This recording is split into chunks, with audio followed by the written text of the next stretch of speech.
guys, it's Dawn again, and I am coming back with another video this week. But first I want to say big thank you for all of the likes, the views, subscribers, comments, all of that. Thank you so much. I really appreciate it. I do these videos because I think that someone may find the information useful, but again, thank you so much appreciated, and I hope you continue watching and enjoying the content of my videos.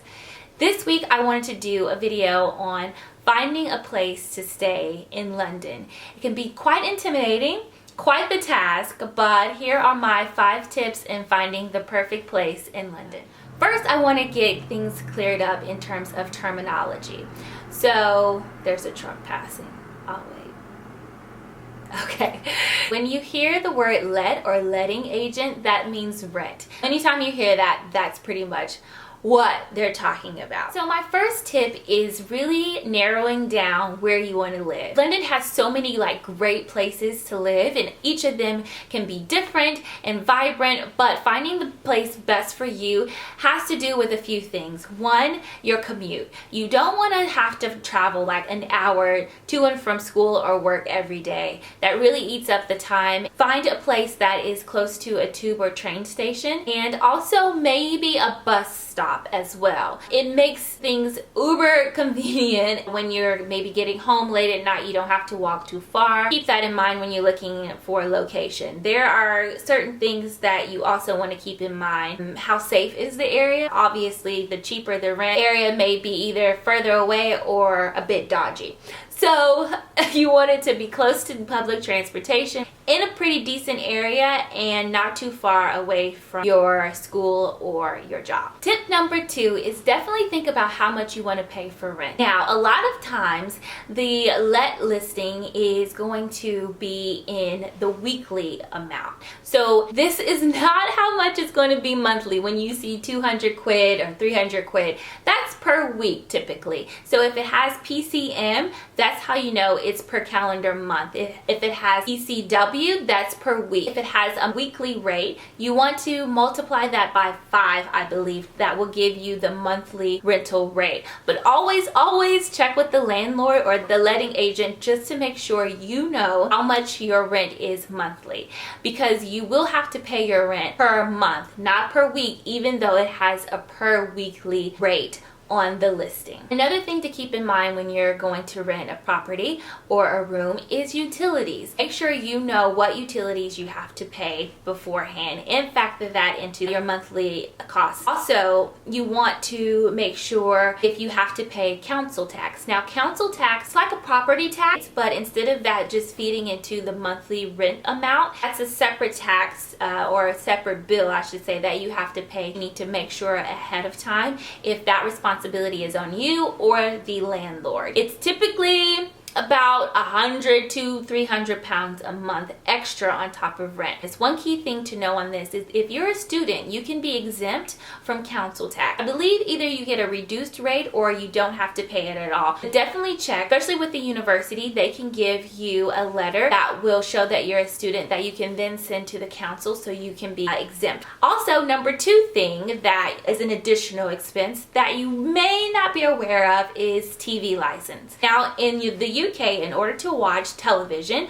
or stream TV shows on your laptop or tablet or whatever, you have to pay a TV license. It's not that expensive. I think it's like 100 and something pounds a year. However, it is required. Those are kind of the 2 unexpected expenses that you will have on top of your rent. Another thing I will also add in this kind of tip number 2, 9 times out of 10, your room or your apartment flat will be furnished. So if you're kind of stressed about, oh, I have to pay all of this, on top of that I have to get a bed, a dresser, a nightstand, don't really worry about that, because more likely than not, your property will be furnished. So that brings me to tip number 3, which is, should you use a letting agent or should you go it alone? One of the biggest benefits to using a letting agent is so you don't get scammed, because it happens. It happened to me.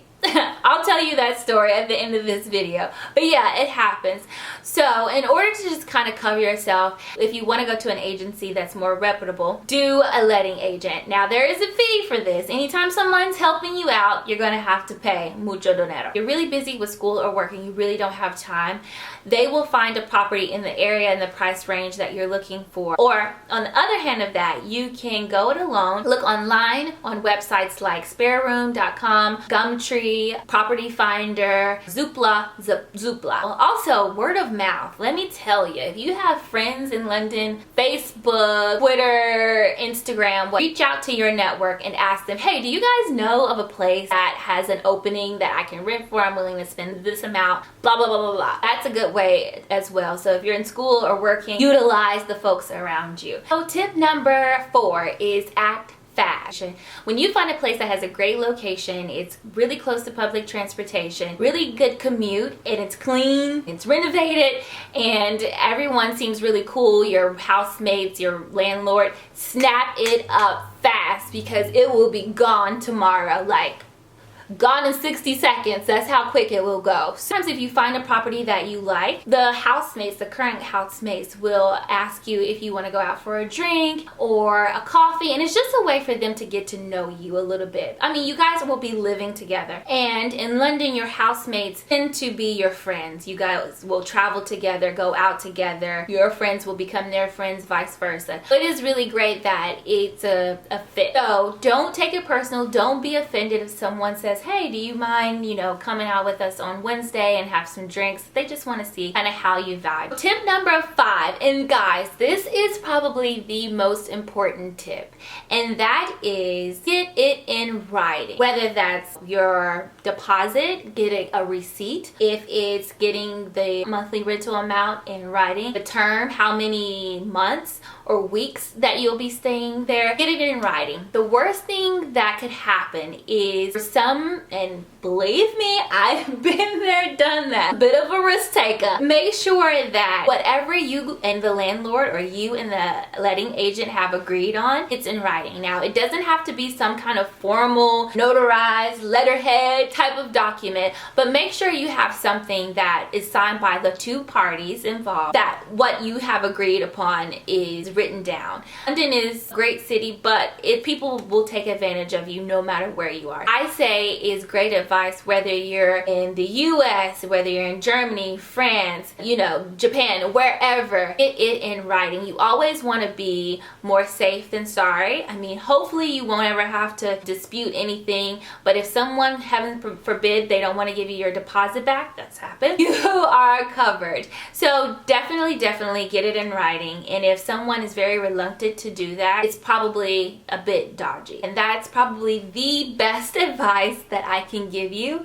especially from my own experience. Thank you guys so much for watching my videos. Those are my 5 tips of finding a place in London. I hope you find it useful. If you have any questions, please let me know below. I will try to be better at responding to you guys' comments, I promise.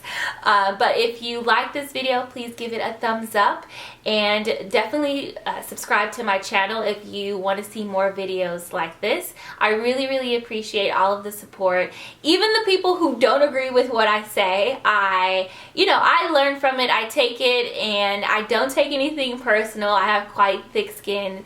That doesn't mean for you guys to be mean. If you don't agree with me, I'm not one of those people who will hold it against you or hold a grudge. But in saying that, if you do want to check out some of my other videos, I have a video on how to study in the UK that kind of breaks down the visa process from an American perspective, and also how to work in the UK as well. So I will put the links to those videos down below. Definitely check them out. They're really useful, and they will answer a lot of questions that you guys have, so I won't have to go back and answer those questions again. But anyway, like I said, if I haven't covered anything in any of my previous videos before, check out, let me know, and I will do a video for you guys. So thanks so much for watching, really appreciate it, and have a great day.